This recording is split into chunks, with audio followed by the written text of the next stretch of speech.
All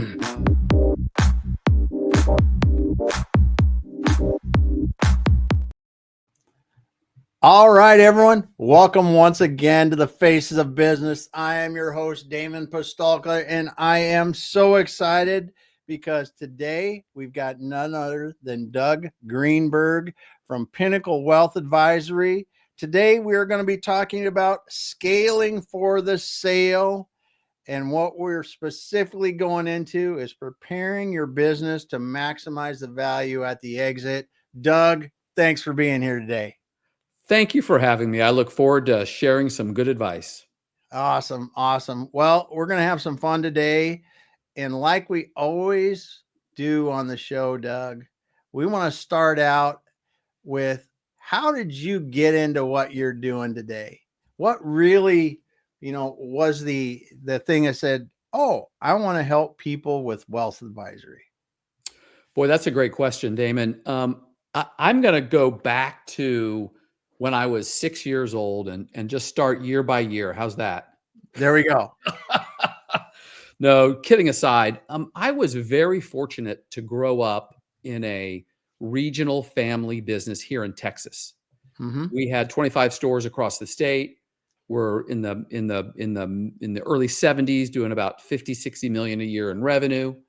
And my father and his brother ran the business, and I got to literally sit at my father's knee and learn business, learn how to help customers, how to help clients, how to make people happy, how to get the right thing to the right people, and to do it all with respect and kindness.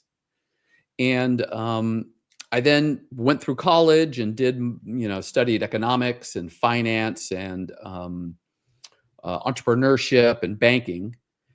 And I was always an entrepreneur all through college, had a bunch of different ventures, got out of school and started working for a private company called EDS.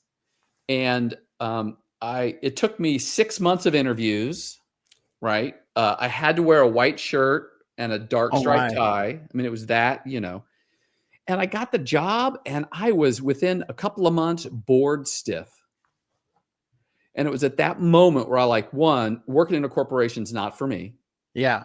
And two, I wanted to use my economics and my entrepreneurship to do something. I didn't know what. So I had flown to Oregon. I had about 4 or 5 job offers in Oregon, and I took the one with Merrill Lynch because the gentleman hiring me said, "Hey, if you'll work like no one else will for the first couple of years, you'll live like no one else can for the rest of your life." Yeah. And I don't know if that's a standard sales pitch or not, but it was effective. And I jumped in, and that was in 1994.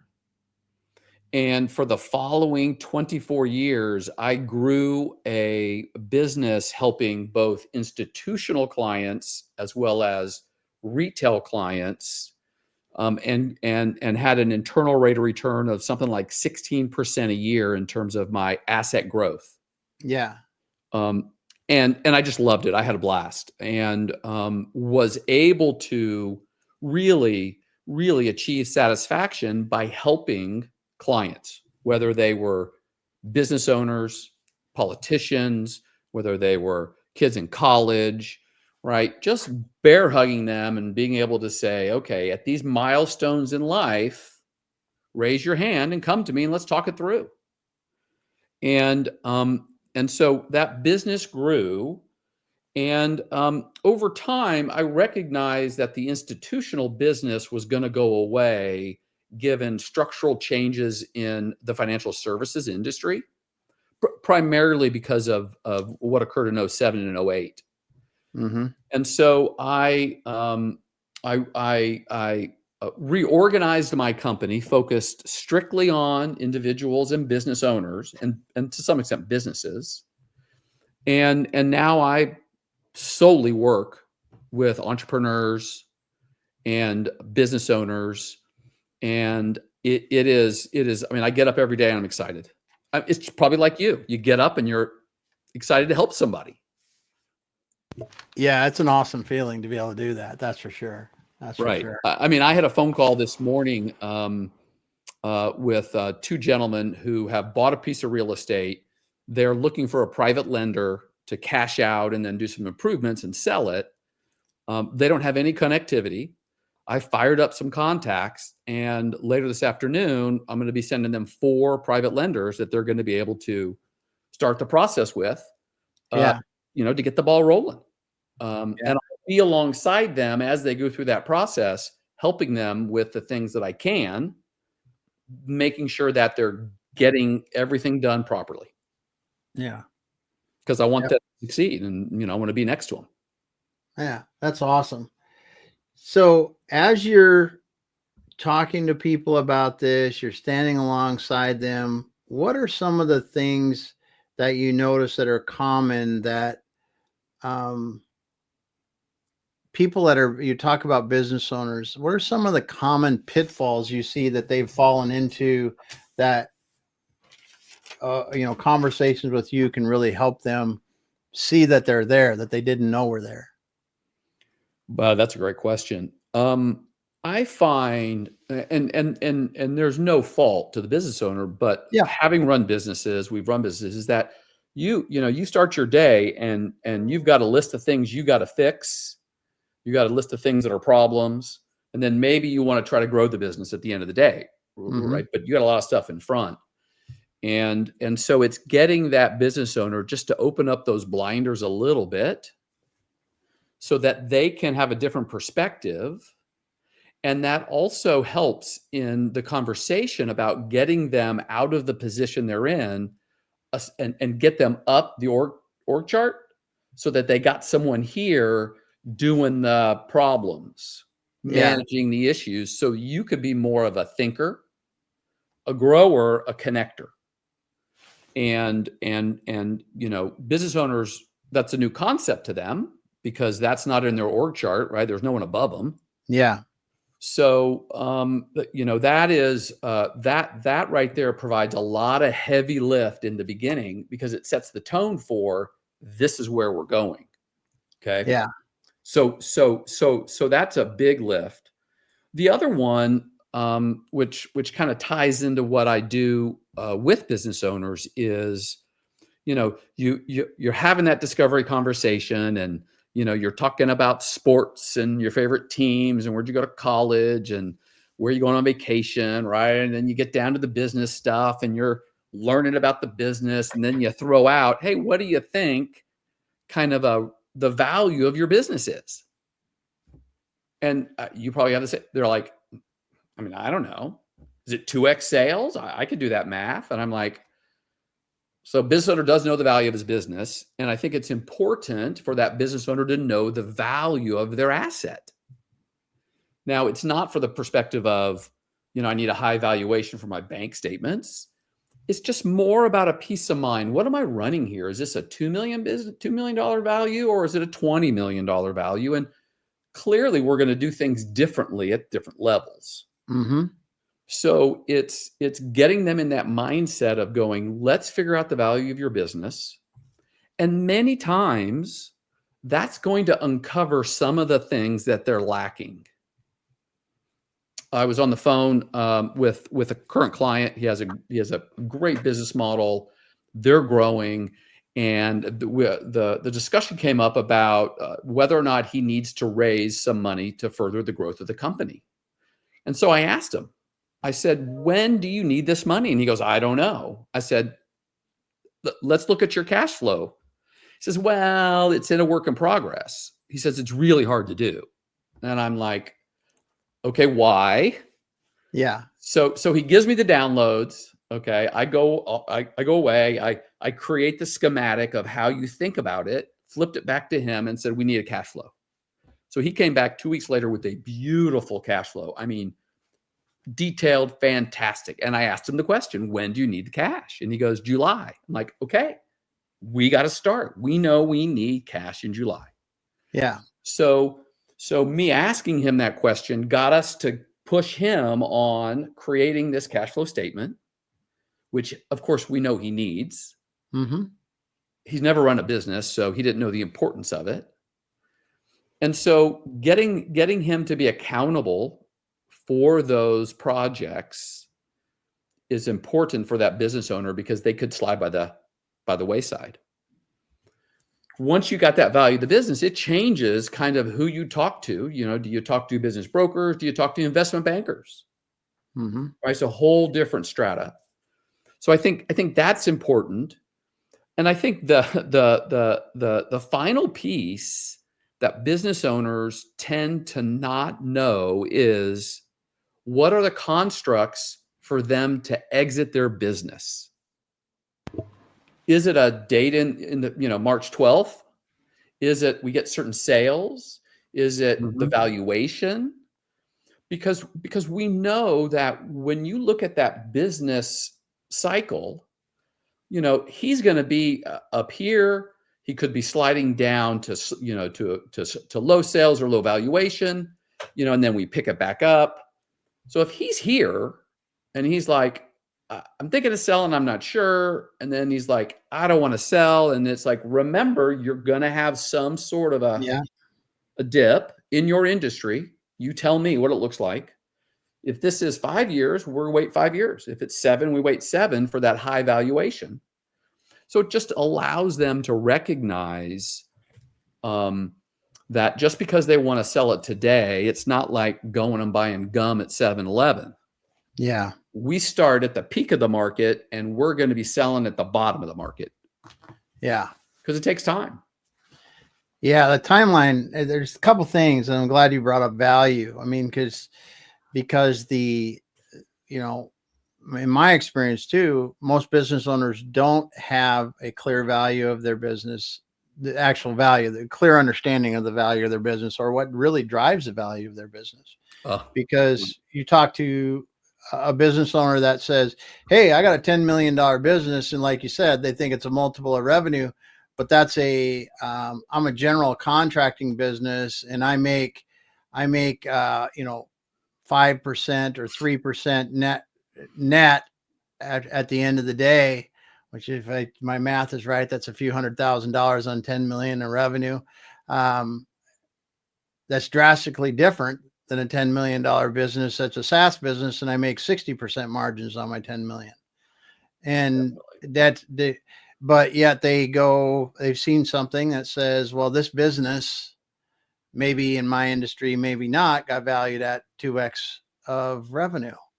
And revenue, is only one of the indicators of value. And the reason, not to dispute value, but the only reason to talk about value in the case that you run into is, if I don't have a good understanding of my value, and I don't have a good understanding of the exit costs, I really don't know when I exit how much money I'm going to have to do whatever is next in my life. So one of the big things that we talk with everybody about, clients, non-clients, I'll spend a lot of time talking about this, because if that owner has not established a reasonable value for their business, and when I say a reasonable value, I said, don't pay somebody a little money to go out and get a real valuation. Don't try to do a free online thing. Don't do that. Make sure they've done some things to really go through your business a bit to do it. Because if it's a few $1,000 to get a reasonable valuation, or 5,000, whatever it is, you will far exceed the value of that, because your decisions will change as soon as you know the value of your business and what changes the value of your business. Because the biggest mistake that I see in valuation is, I think it's 2 times that $10 million. And we come time when I'm ready, and we go, okay, I'm ready to exit. I want to sell it. I'm going to get $20 million. It's going to be great, blah, blah, blah. And they come to that point and they realize, no, really, your business is worth about $600,000 or $700,000. And I mean, literally these kind of things, these conversations happen. And, not only is that a huge bummer, right? I mean, and I'm understating it a lot. Yeah. But they've massively missed the mark on what's next for them in their life. And that's, to me, is a bigger thing. And that's why I think, and what you're doing, helping them early, helping them, understand that as an asset in their total quiver of what I'm going to use for my next phase in life, or what I have available to me in my next phase of life, is huge. Mm-hmm. Well, and to that point, it's been at least 20 years. I came across that once, and I mean, we didn't get very far, but I had that disappointment. The emotional gamut is disappointment, anger, frustration. Your numbers are wrong. I mean, and quite frankly, we want to add value to that business owner's life, right? Their lives are busy running a business, and as you and I know, it's constant. So to eliminate that, so what I did is I created this process, and it's two-pronged. You come to me and you say, "Hey, I want to sell my business." Okay, great. Let me dive into the financials. Let me talk to some people around the business to kind of triangulate some information. And then I'm sitting down with that business owner, and I am building a robust financial plan for that business owner. And I'm going to include, a valuation on the business. I'll probably do, a low and a high. Okay. And whether he's had a valuation study done, or I'll go to a buddy and give him the numbers and he'll give me a rough draft, and then I run that plan, because what that plan tells me is if I have a business, I sell the business, I net the business, I now have this much in assets. This much in assets is going to generate this much in cash flow. Business owner, it's 2 or 3x what you need. Feels this works. Stage one. We will then on a kind of a rough draft, have some preliminary conversations with them around any sort of estate planning, business planning, tax planning, charitable planning. Load that up into my my financial plan. Here's the number, right? And the number's always better, because if we use some tax advantage stuff, it's going to help, right? So then he goes, okay, I got a range of value. It's a range, right? We got to stay in a range. I don't want to be picking a number. We got a range of values at the end. And he's like, okay, I'm ready. Now, clearly all the other boxes have been checked, and we've done some things.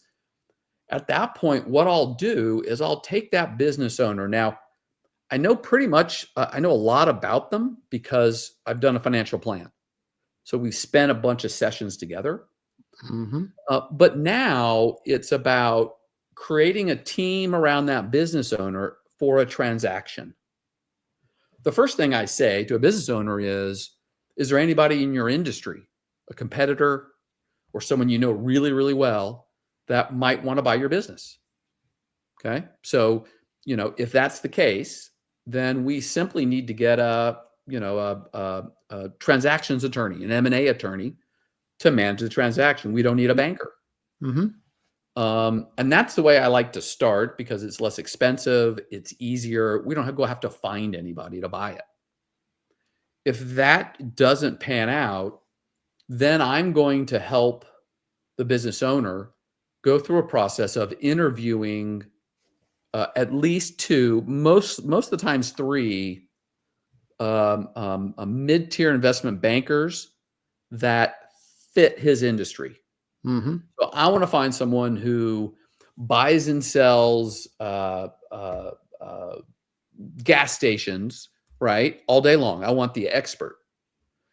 And I'll set up calls with the business owner and the expert, the banker. I will facilitate the call and be on the call.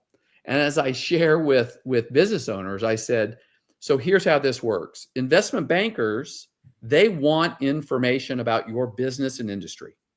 Okay. We want information about the industry, what he's seeing, who's buying, who's selling. And we just pass information. It also is educating that banker, even if we don't pick them to run the transaction, that there's a company here for sale. So if he's got a buyer, he's going to call us. I got a buyer. Because remember, those investment bankers get paid when they do deals. Mm-hmm. So we narrow it down. We pick the investment banker, right? We have, if we need a deal CPA, if we need to do any sort of, quality of earnings or any sort of audit, Mm-hmm. get everybody in place.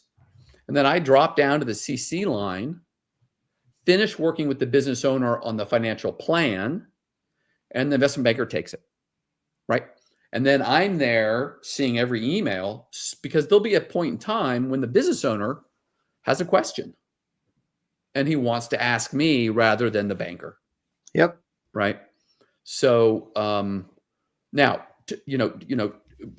now we fast forward, we won't talk about the business transaction. Now we fast forward, we have found a buyer, we're signing docs, we've traded, Fed wire transfer numbers, and, the deal gets done. A week later, the deal funds.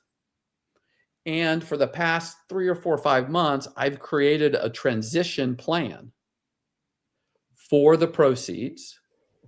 And that plan, at least in the beginning, is typically going to do a few things to make that owner feel very comfortable. One, we're going to set up a simple draft that goes, an ACH draft that goes into his checking account on the first of every month, just like he was getting paid from the business.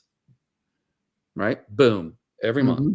Now, it may be the right number, it may be too high, it may be too low, but we want to let him know that you're going to have all this money. It's great, and this is how we're going to, pay it to you on a monthly basis. Yep. Right? And by that time, he and I have already completed the investment process. He knows where it's going. He knows how it's going to work. Because I don't want a business owner. It's stressful enough around a sale, stressed about, I got all this money in my checking account at the bank, wrong place to keep it. Yeah. And what do I do? And all of that concern and that anxiety, we just put it to bed. Yeah. Yeah. So as you're doing this, what are some of the realizations that you see your clients having? Some of the realizations that they have come from disbelief that it's finally going to occur. Yeah, I can imagine that. Right? I mean, you grind away for 10 or 15 years, and in year 8 and 9 and 10, it doesn't even matter what it's worth because you're just grinding. Mm-hmm.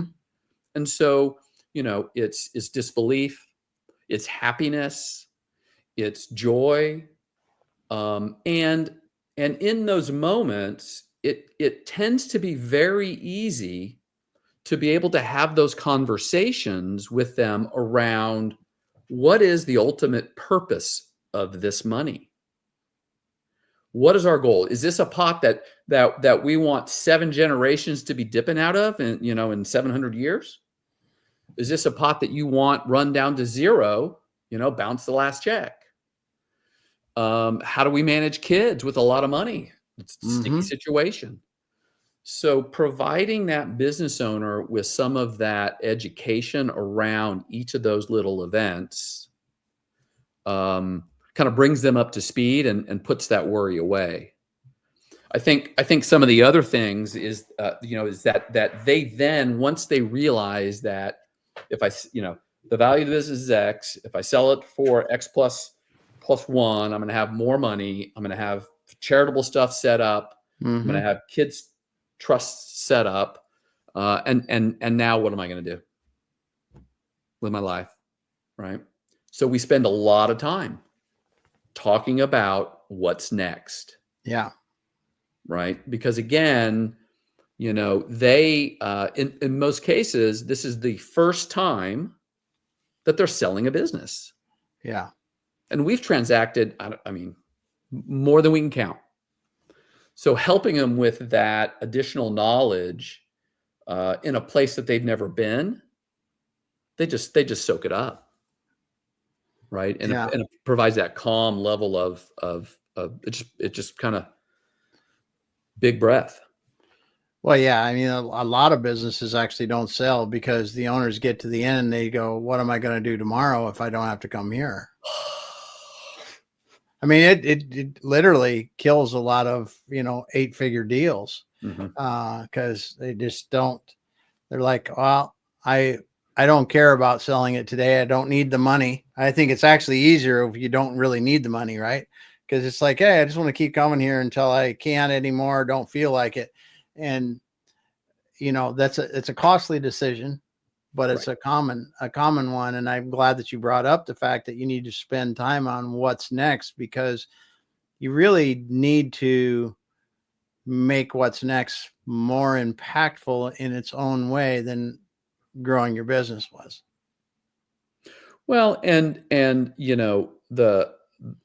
as that business owner has been growing that business, and anticipating some sort of a transaction, as we've discussed, there's a lot that they just don't know because they haven't encountered it. But I think what I try to tend to focus on, after we got the big heavy lifting done, is that softer stuff around money and kids, Yeah. right? How do we not, for lack of a better term, spoil or ruin, Yeah. because again, look, I help,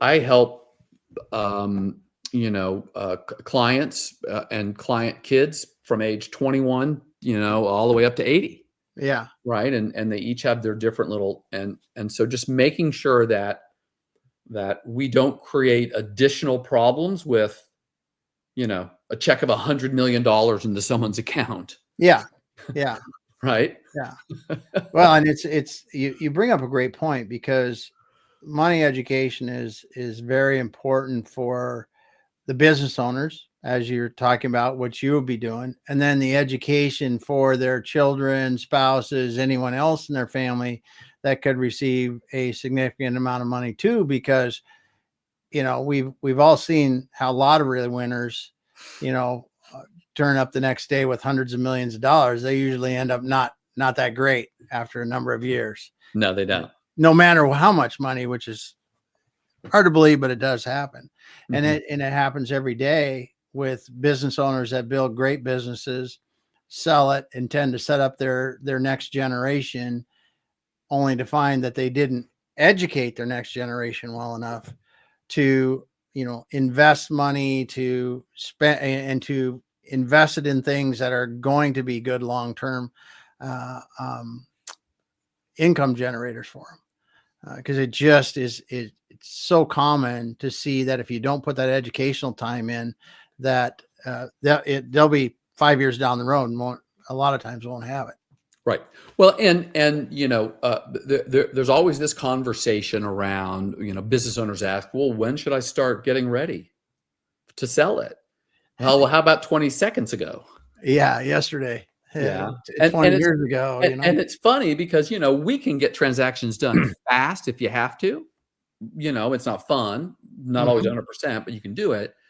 But I will talk with those business owners, right, way early on. I mean, they may not even thinking about an exit, right? When Mhm. I'm starting to sprinkle in, right, things about what they need to do with their business. For instance, I developed a checklist that I send out to business owners, and it's not inclusive, but it definitely helps you think about, wow, do I have a facilities guide, a book that shows where all the switches are and the HVAC is, and who are the HVAC contractors, right? Mhm. Do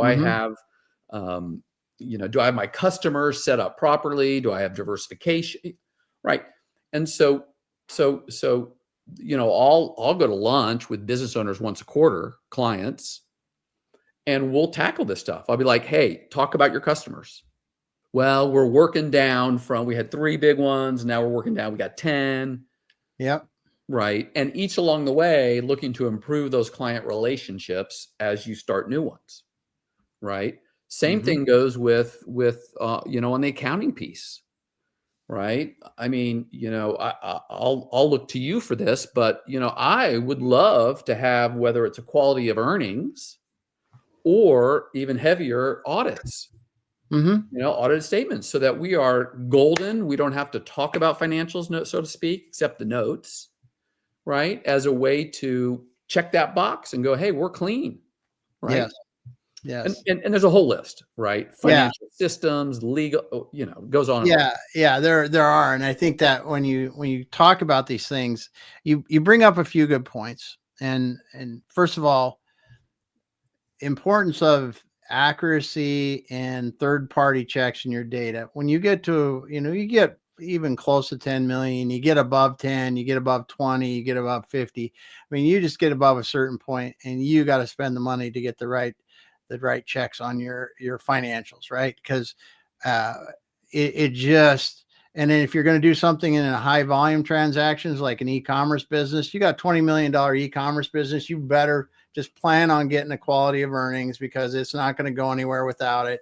And that means you're also going to do a review and all that good stuff. Because listen, those people, you got to think about what you would do on the other side. If you were writing a check for whatever it is, $15 million, 20 million, $50 million, Mhm. you don't just do that because someone says, oh yeah, these are the numbers. Yeah, right. They're good. Look, Don't check them. You don't have to check them. yeah, it adds up. 1+1 = 2, right? And this is where you can run a large business if it doesn't have significant debt or investors without ever doing an audit or a financial review. Right. But when you come to a sale, you're dead in the water if you don't want to do that in some cases. Mhm. And in a lot of cases, it's the difference between doing it or not. And these kind of things are where you really have to step back and talk with someone like yourself, someone that understands the business transactions, that goes, listen, I know you don't care about how much market share you have in your market, but the buyer certainly will. Mhm. Mhm. And if you're at 90%, that's a big thing because they want growth. It's the same thing you said. Customers Mhm. had this a few years ago. Oilfield services company, almost 90% of their company revenue was from one customer. Wow. Now, great, multiple 8-figure business, right? Wonderful long-term relationships with clients. Couldn't sell it. Couldn't sell it. Have to go back to the drawing board. You have to work on that. You have to make those things. You said there are just some things that when you step back, you don't have, the buyer does not have 10, 15 years to get used to this, get the risk profile, talk to their investors and go, okay, we've been at this long enough. I'm comfortable with Susan. I've been doing business with her for a decade. She's going to keep doing business. Her business is strong. They don't have that. They have, buyers are going to buy something that's, above, just say $5 million. They're going to be investment buyers. Listen, they're spending other people's money. Mhm. They have to know they're making a good decision. They don't know about your business. They have to get up to speed to spend that money in about 90 days. Yeah. All the way from all things. They're going to negotiate a letter of intent. Uh-huh. Then they get to do their diligence. That diligence period of just say 60 to 90 days, whatever it is their time to get comfortable with spending the millions of dollars. So when you back up and stand back, a business owner stands back from that, think about what you would need to make that same kind of investment in your business. And you're in the industry, you would be wanting that kind of stuff too, because if Damon and Doug weren't that good at accounting and we did a little flip on the numbers somehow and it didn't show up quite right, I could spend You're not going to way find more. out for 5, Yeah, 6, 8 months. yeah, and it could be that we've made a million, multiple millions, tens of $1 million blunder, Right. and that Ugh. costs a lot. And that it's so, I think putting yourself, my whole long diatribe there is putting yourself in the position of the buyer, talking to someone like yourself that really understands my holistic financial picture Mm-hmm. that can say, listen, Steve or Susan, we've looked at the value of your business. That looks reasonable. Your portfolio comes together like this. You're going to be fine. It's going to set your family up. Your philanthropic desires are going to work like you want. It's a good thing. And let them, and then they have that comfort. And then you say, and by the way, we want to make sure that our buyers are comfortable by getting the right people to help us eliminate any questions Yes. and get it to the end easier. Because I'll tell you that in my experience, there's nothing more disheartening for someone that's trying to sell a business to get to the 20-yard line. You're in the red zone, where I like to play when we're doing it, Yep. and not score. And Take it's a sack. because you didn't do that, because Yeah. you didn't address customers, because you didn't address your financial, whatever it is, because it is the work to get there is massive. Mm-hmm. And missing that little incremental piece that you should have taken back months ago causes a tremendous difference in that point. And I really, what you're doing to help people put this all together, put it Mm-hmm. into a plan, go through the stages and do this is wonderful. And So, it's a blast. And it's a blast. You yeah. you brought up two things that I want to touch on. When you are selling a business and you anticipate LOIs coming in, it is critical to do planning, estate planning, and business planning prior to the receipt or signing of the LOI. Oh yeah. Yeah. Now I say this and you're like, well, of course, right? But the minute that LOI gets signed, it's like there's a wall built and everything back here you can't mess with. You can only do stuff on the go forward. Yeah. Yeah. And there's a lot of great stuff you can do before the owner has the LOI in his hand. Yes. The other thing I'll point out, which I think that, again, business owners get focused on the checklist of things they gotta fix or make sure is right. The value of the future value of any business is what kind of rev are they going to do in the future? How are they going to grow that rev?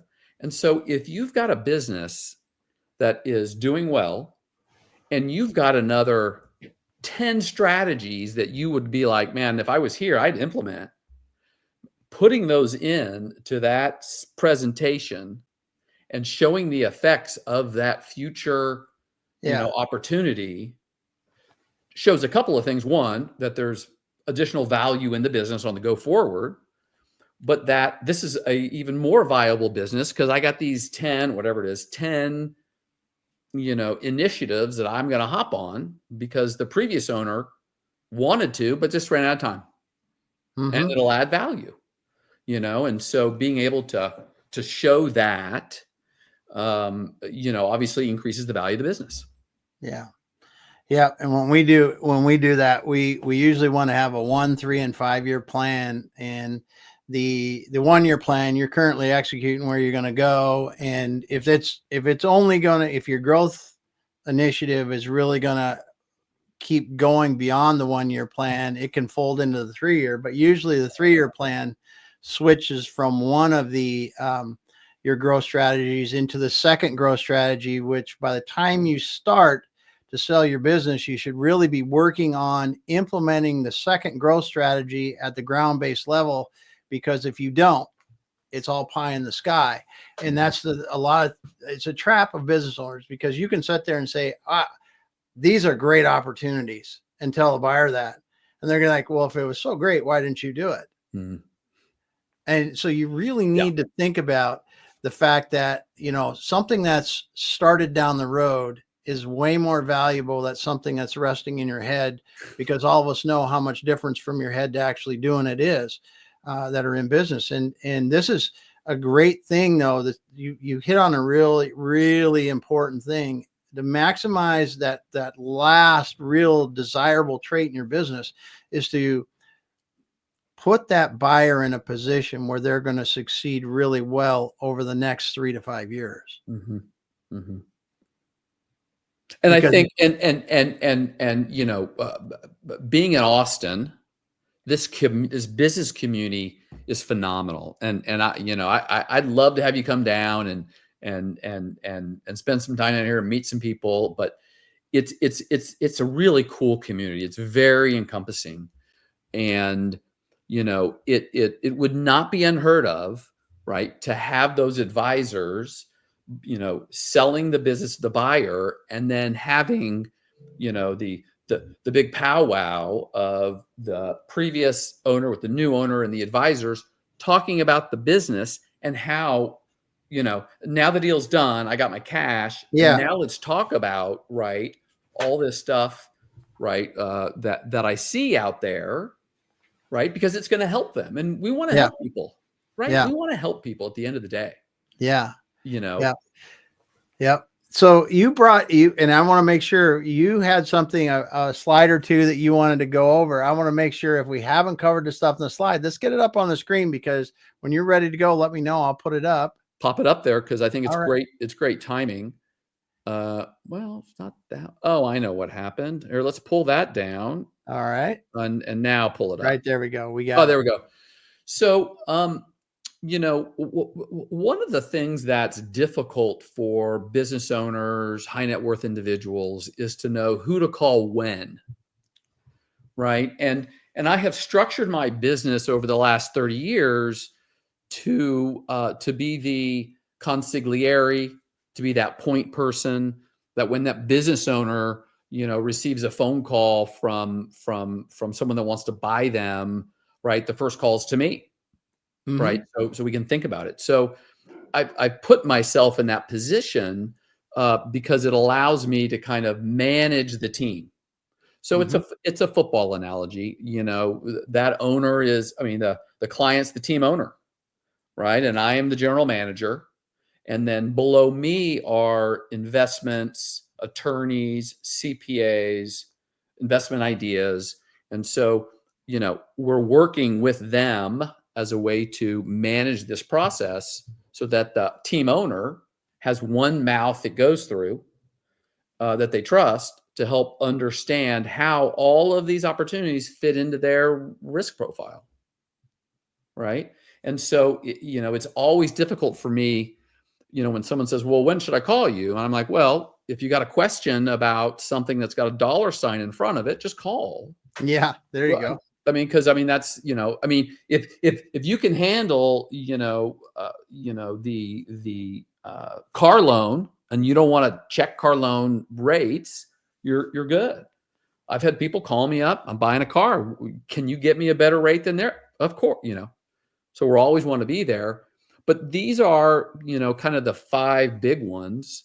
You have liquidity events, selling a business, getting an inheritance, getting a big deal done. Mm-hmm. You got those life transitions, which are, more humanish with the retirements and divorces and death. Big milestones. Yeah. Kids getting that big chunk of inheritance at 40, when it finally coming through. And a lot of that also comes into play with folks who are, I've got this money, but who am I and what am I and what are this for? What's this for? Help me set goals around the use of this. Help me set goals around being a good steward of these funds, wherever they came from. Mm-hmm. And then, of course, the most fun is helping business owners get their businesses ready and selling them, right?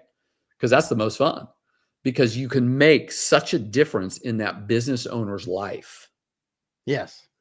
It blows away. If you'll hit that, if you'll go to the next, or maybe I did. So you got to go to the next slide. Yeah. So I'll tell you a quick story, real quick story. A guy runs a machine shop. This is in Oregon. He runs a machine shop.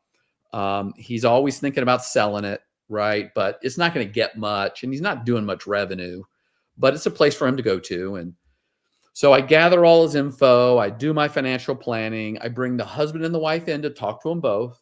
Okay. standard. And I start sharing with them that, you could, if you want, retire right now. You can toss the keys of the shop to the next guy down. And if you got 0 out of the shop and your inventory, you can still retire. And this is the deal. And the wife looks at him and goes, I mean, I kid you not, what did you do? Like accusing him of doing something wrong so they can retire. And she starts to cry. And he looks at her and is like, I don't know. Right? Yeah. And it's just like, I just smiled so big. And here's what it did. It allowed them, that business owner then was able to do like this and like this. And that business owner was able to make the decision that says, here's what I'm going to do. I'm going to work a little less. I'm going to hunt a little more because that's what he liked. And they ended up buying a small lake house outside of Seattle that they are going to with their grandkids. So, just the conversation about, I mean, it just all starts from that beginning, right? They had no idea of the capabilities and how they could lead their life because they hadn't done any sort of analysis. Yeah. Or sat with a professional who could decipher it for them. And that to me is, it's just killer. That's awesome. Well, Doug, it was great having you here today. And I just appreciate you stopping by and talking with us about, the financial planning aspects, some of the considerations these business owners really want to look at when they go to prepare their business for sale, to get more money and really achieve their goals in that. So if people want to reach out to you, what's the best way? We had your QR code, your links up there. Can they reach out to you on LinkedIn? What's your website address? Give me that stuff. Yep. The website address is doug@pnwadvisory.com. Okay. Pretty simple. My and that gets you everywhere. I'm on LinkedIn as well, Doug Greenberg. The name of the company is Pinnacle Wealth Advisory. All right. And we got to get you down to Austin, Damon. I mean, there's some good food, some good music, some good people. Yep, there is. That's for sure. Well, Doug, thanks for being here today. And Usman, thanks for dropping a couple comments in there. Appreciate you stopping by. And all the people that were listening, but you didn't comment, I appreciate you. Well, I can see we've had some people on here today, and appreciate you listening and sharing your time with us today. If you got in late, go back to the beginning and start over and listen to Doug because he left some golden nuggets for business owners to help to really think differently about their exit, plan better for it, and really maximize that value going out the door. Doug, hang out for a moment. We'll finish up offline. Thank you, sir. Thank you, everybody.